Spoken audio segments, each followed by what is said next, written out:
Hey guys, Sean, Chris, Critters, what the hell's their name? Ah, see, I'm not good at this, dude. Oh, who are we gonna call? Critter Busters?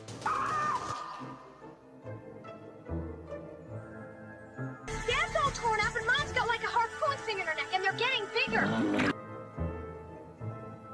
They'll eat anything. Those, man-eating hairballs that you do not believe in. Critters. They bite.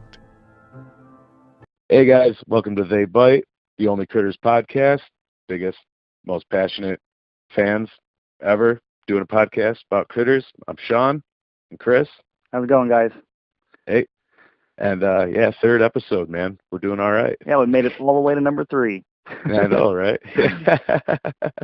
Yeah, having fun too. We're really looking forward to it. We would probably be up to episode 6 by now if we could do it as much as we wanted. Oh, yeah, if we didn't have, families and work and everything. Yeah, work sucks. Sounds bad, man. Yeah. We got a few announcements today, though. If you want to jump right in there, I'll start off the announcements here. Yeah, go ahead, buddy. All right, well, first up, there might be a few people interested in this, so I figured I'd go ahead and announce it.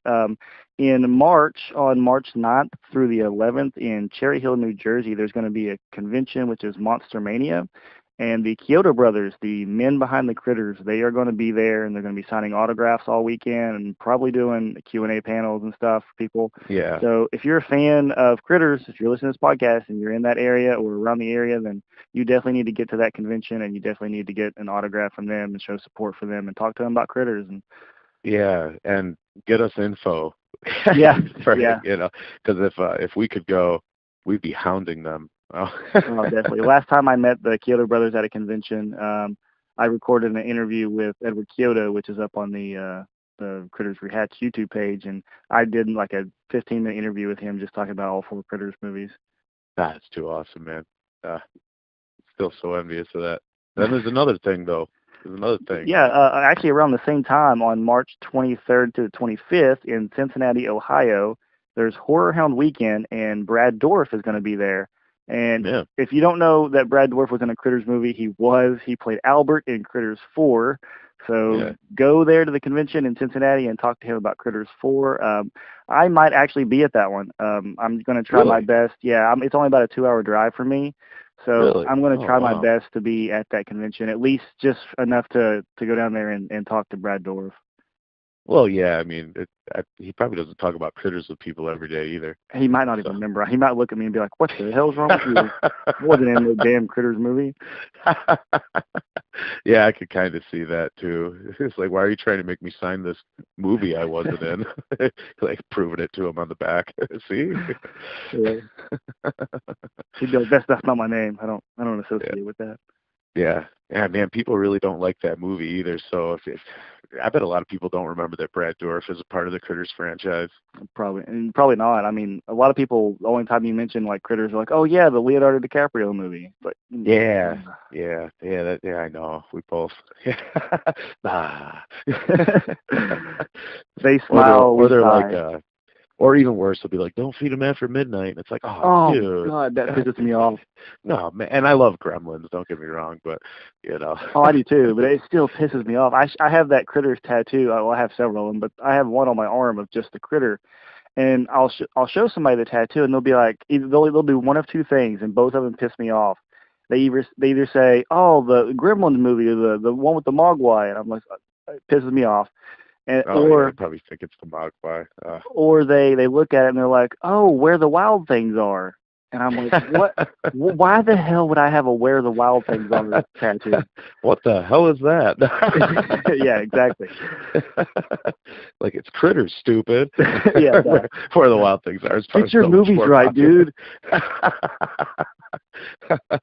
Oh yeah, I know that. I have Beavis and Butt tattoos. People, Ren and Stimpy, Ed and Eddie, Homer Simpson. I guarantee you, people look at you and like, "What's wrong with you, man? You got a Beavis and Butthead tattoo? Why do you have that?" Yeah, because I like it, dude. Yeah, some people, they're like, "How long ago did you get those?" They think I got them when I was like, really young or something. I'm like, well, I got this one last year. And they're just like, what?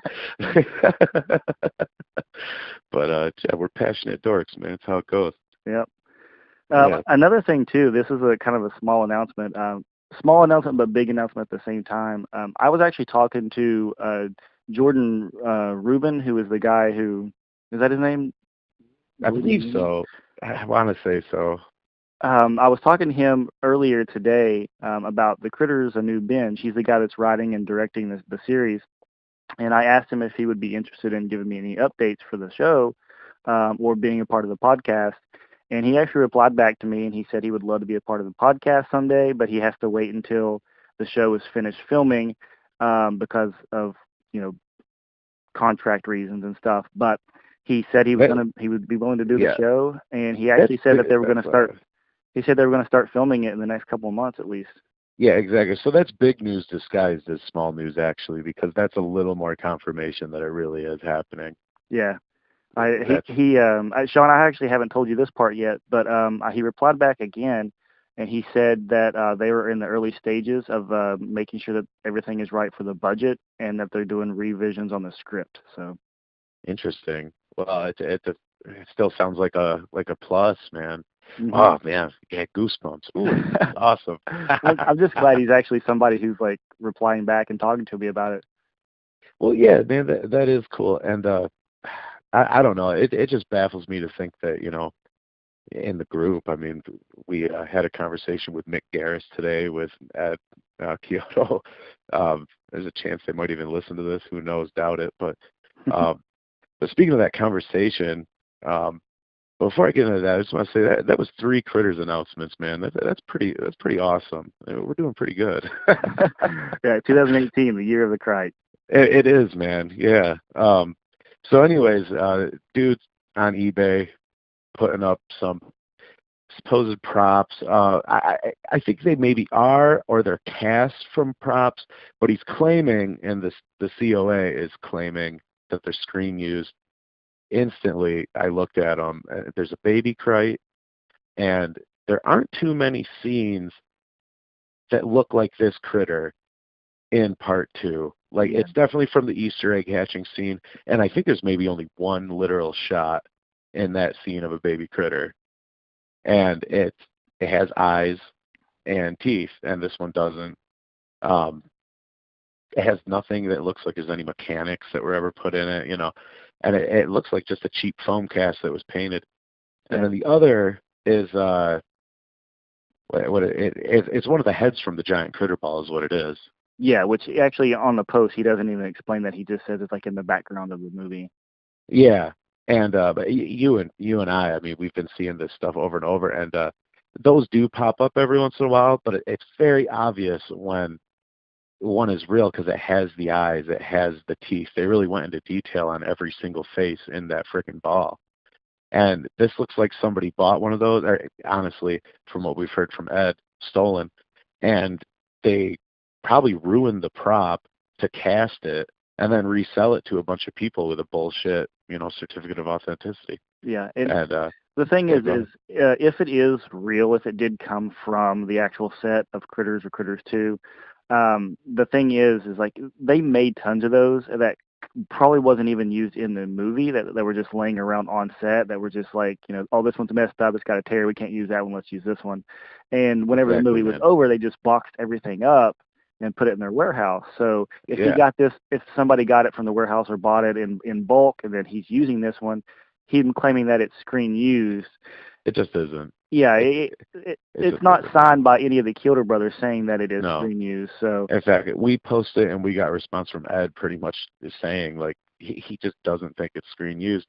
And I talked to him a few years back because I remember buying a quote unquote prop that was pretty much this. It was someone cast some foam and then painted it really shittily and then got me to overpay for it. And I thought I had something really special, and Ed got a hold of me and said, all those things you were just talking about that they packed up in a warehouse, someone broke into that and stole a bunch of it years ago. Oh. So that's how a lot of that's on the market. I'd be pissed off, man. That sucks. Like, I'm pissed off now knowing that happened a long time ago. Yeah, like the critter that a bunch of us in the group have. You don't. The RZ Effects made, the one that's made from the Critters 2 mold. Yeah. Ed said that, the only reason that we have that is most likely because somebody broke into that warehouse and got all that. So, I mean, I almost feel guilty even owning that a bit, at times, which he told me not to, Yeah. Yeah, it's interesting to know. Yeah, so if you guys are out there and you guys are interested in buying any props from the movies, definitely check first whether they are COAs, certificate of authenticity, and if it doesn't seem to have an actual name from the Kyoto brothers or somebody that is from the film, check with Critters Rehatched Facebook page. I'm sure we can get that information for you from somebody. Yeah, we really can. It's awesome. When I bought mine, I bought one from somebody. I was real sketchy about mine too, and mine looked really good. Like it even had the sockets where the mechanisms go in and stuff. And I was still sketched out. Yeah, I know, but yours is so legit. I almost wouldn't have used that. It's so cool. And I even contacted one of the Kyoto brothers, and I was like, "Listen, I'm buying this. I'm interested in buying this prop from, or the screen use prop from this person." And I wanted to know, is this real or is this fake? What's going on? And he said, "Who's it from?" And I told him who it was from. He said, "Yes, she buys stuff from me all the time. Trust her." So that's why I got mine. And the girl you got that from, she's the one that actually refurbished it. Is that what you would say? Yeah. The big critter from Part 2, which is actually UGG.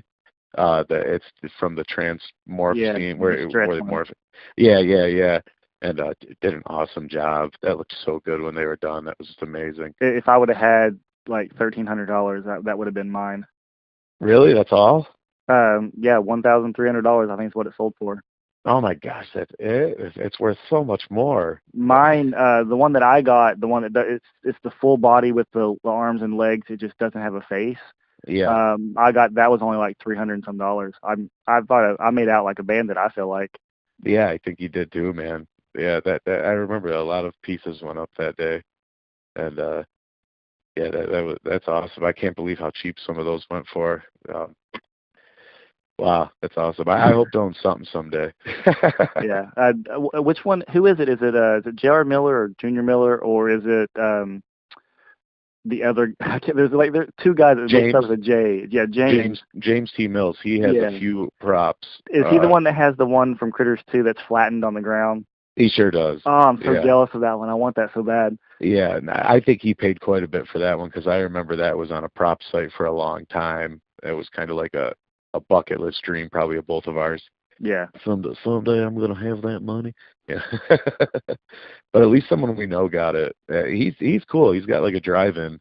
I don't think it's too far from me. I'd love to go out to it sometime. You should go out to it and then steal the Critters 2. I'm just kidding. Yeah, definitely. Yeah, you have to get pictures of the Critter 2 prop with it like laying on the ground or something next to your car. Yeah, I'd love to see something like that in person, man. It'd be surreal. Speaking of Critters 2, in the last podcast we talked about our favorite scene from the first Critters movie. So I figured since we're doing another one of these, why not go ahead and jump right in and do the favorite scene from Critters 2? Yeah, we might. Okay, yeah, it's a good concept. I have two. It's our podcast, and cheater. Yeah. The ridiculous one is the big kiss. The big kiss between Brad and Leanne Kearse's character. What's Leanne Kearse's character name? Why can't I think of that? Megan Morgan. Yes, of course. Yes, Megan Morgan. They kiss at the end. And Harv just gives this really, it just focuses on his face. It just gives this really like creepy nod of approval. I don't know. It's just an awkward scene, which makes me laugh. But I think that scene. I think he looks like that because he is focusing on Charlie in the background with the parachute on.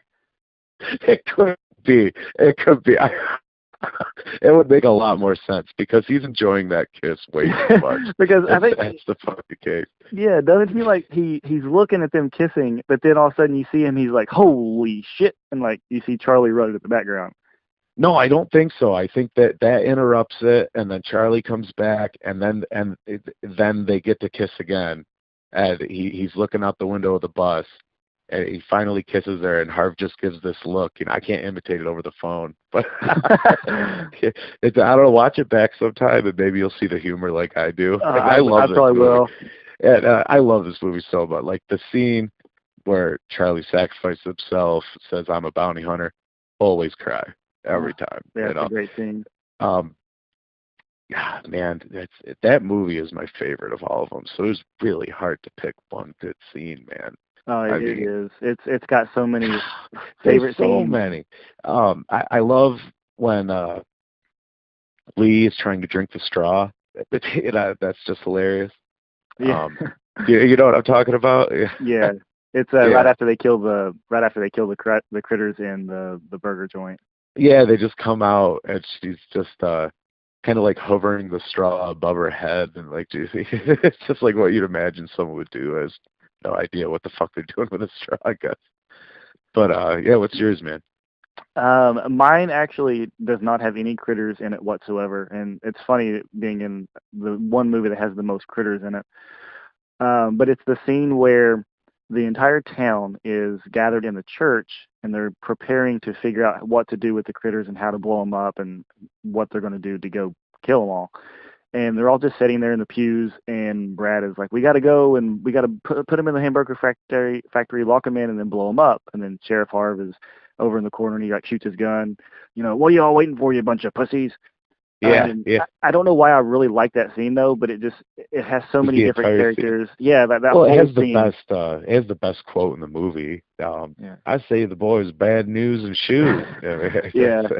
But one of the reasons I love that scene is I actually have an audio recording.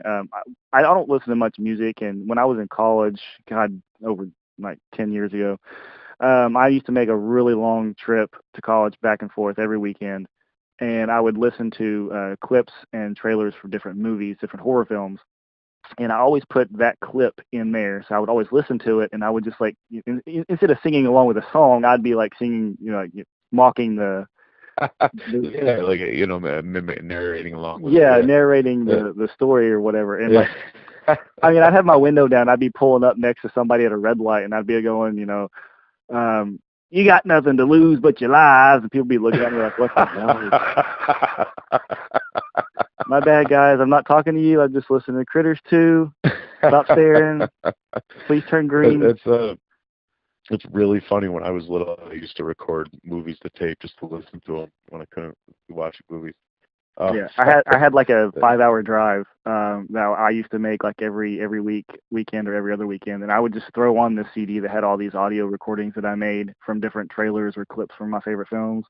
And there was like obviously it'd be like one Friday the 13th movie, and then like 10 Critters quotes or something, and then back to another movie. Yeah. So we did this one too. What's your favorite shot of a critter? Interestingly enough, neither of our favorite parts had critters. And Critters 2. It's very odd.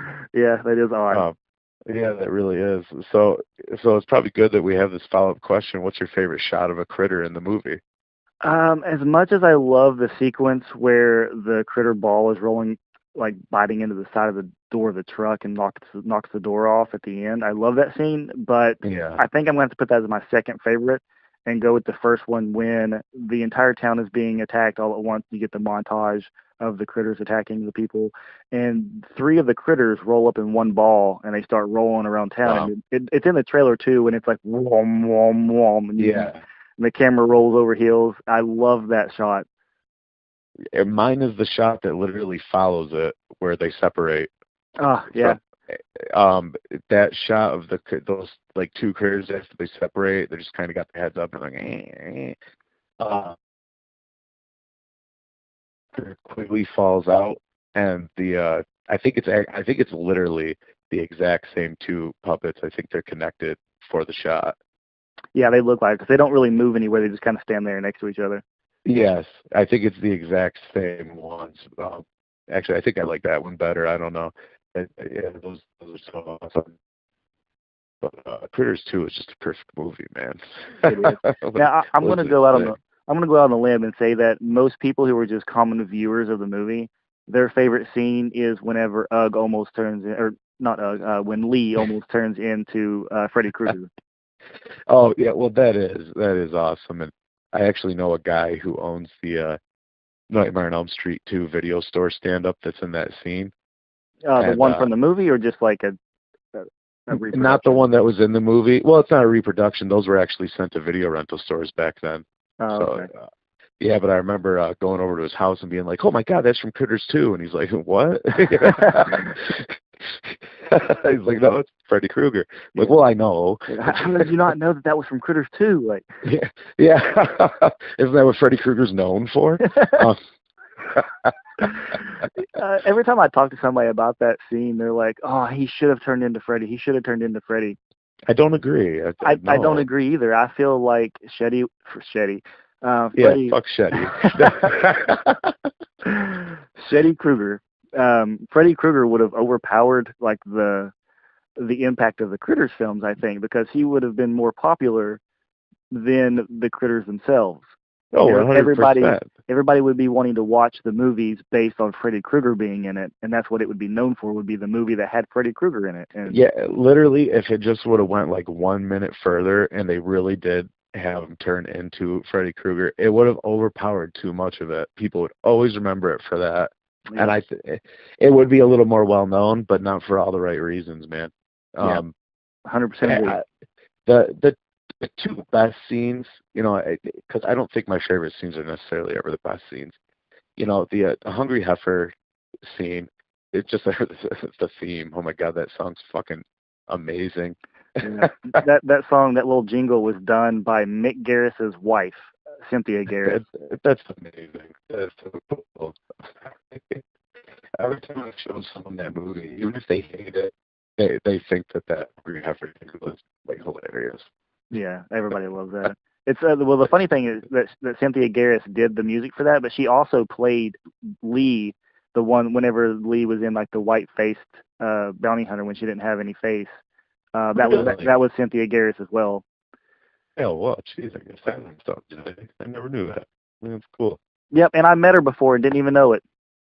Wow, you found it out after the fact. I met I can't talk tonight. I met Mick Garris at a convention, and he was there with his wife Cynthia, and she was standing directly next to him, and I had no idea that was her, or that she was even there with him. And it wasn't until after I got done with talking to him and having him sign my posters, I walked away and realized that was his wife standing next to him, and she's in the movie.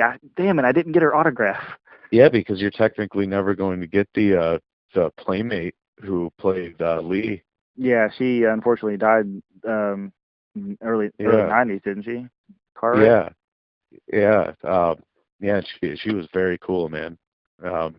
We have I want to give a shout out to the one dude in the group that's like totally obsessed with that scene. To a weird extent. Yeah, we both know this guy. We can't even think of his name, but shout out to you, brother. Like, you're an OG.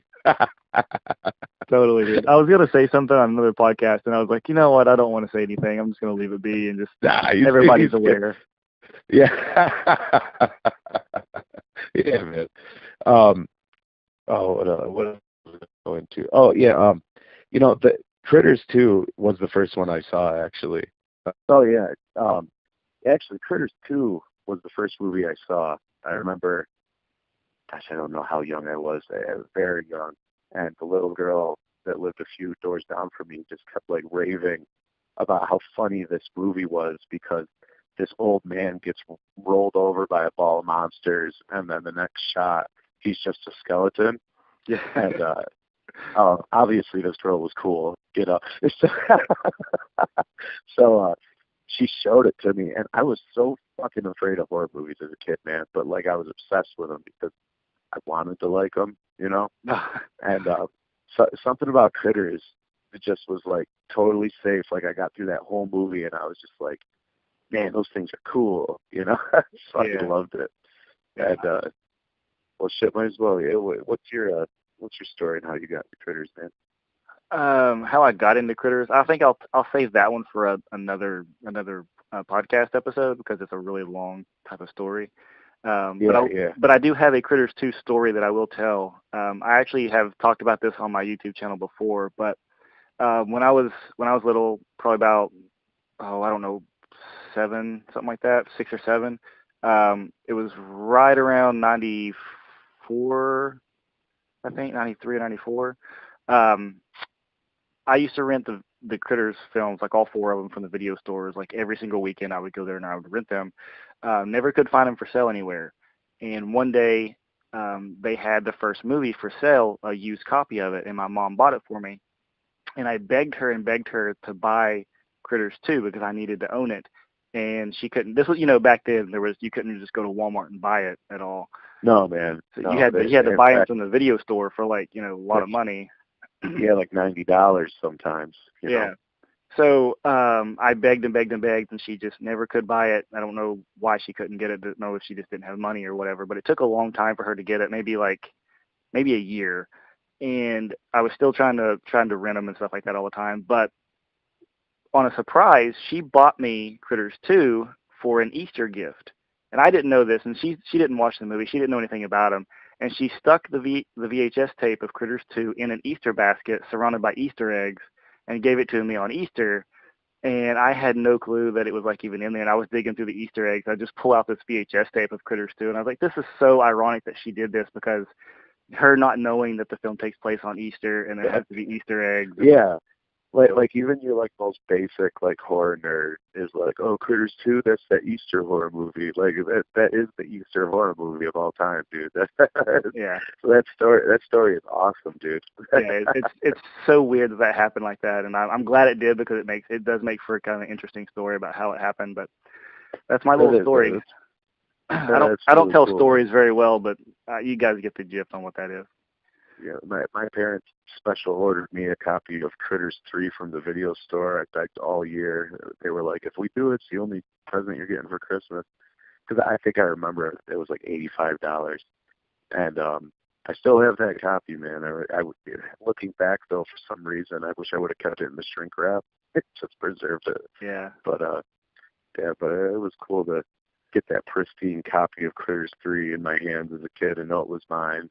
It was a big deal back then. Yeah, I still got the Critters 2 copy that my mom got me. Yeah, there's something. A few years after that, they were putting VHS like in stores, but not movies like Critters really so much. Yeah. More like, Titanic and stuff like that. Yeah, stuff we didn't want to watch. Yeah, stuff that branched off from Critters, ironically. But if you want to wrap this up, Sean, for this podcast, we can. I just have one more thing that I want to say. If you guys are interested, and hopefully if everything goes through, we will have a interview with the very talented Leanne Curtis from Critters 2, Megan Morgan, and that'll be recording sometime this weekend, and hopefully if everything goes through, we'll get it all done and up for you sometime next week. Yeah, so if we're cool enough to listen this far to the end of the podcast, then boom, you hear the news. Yeah, this next episode's going to be really cool. So without further ado, that was Critters, not Critters podcast, They Bite, episode 3. Thank you guys for listening in again. Yep, kill more Krites. Hey, yeah, you guys are cool. Yeah.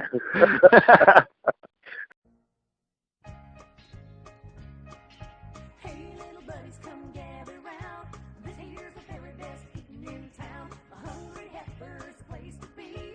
A lip licking good, you can take it from me. Try a bowl of burgers, some buffalo chips. Wash it all down with a moose shake. Pat your tummy and smack your lips. Suck for hours on your fingertips. At the Hungry Heifer, we won't give you a bum steer. And don't you forget, all of your friendly Hungry Heifer restaurants throughout the Midwest are open on Easter Sunday. So after church, why don't you and your family stop in for a creamy moose shake or some crispy buffalo chips? And we'd like to invite you and your family to visit our factory right off of Highway 54 just outside of Grover's Bend. We'd love to see you.